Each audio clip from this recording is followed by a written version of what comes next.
Hello and welcome to World in 2 Minutes, brought to you by trtworld.com. Let's take a look at this hour's developing stories. Britain's ambassador to the United States, Peter Westmacott, police and spy agencies are close to identifying the English-accented militant depicted on video showing the killing of US journalist James Foley.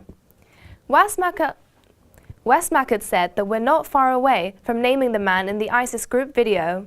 He said investigators were using techniques including sophisticated voice recognition software to identify the masked, knife-wielding figure.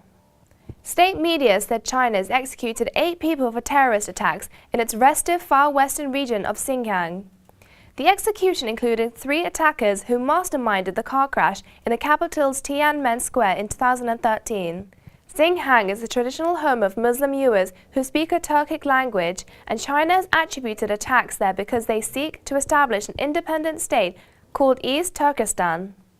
The Gulf nation of Qatar is hitting back at suggestions that it supports the ISIS group, saying that determined collective action is needed to end sectarian violence gripping Iraq and Syria. The energy-rich OPEC member has come under renewed scrutiny over ties to militants, including the Palestinian Hamas and Syrian rebel groups.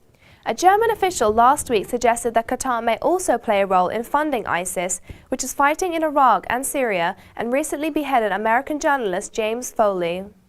On the outskirts of the slums of Pakistan's biggest city, Karachi, protesters burned tyres and threw stones for water supply.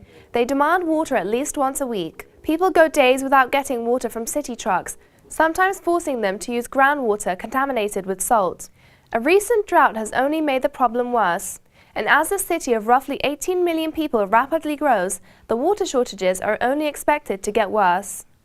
Thanks for tuning in to this hour's session of World in 2 Minutes. Check trtworld.com in 2 hours for the latest news and updates on developing stories.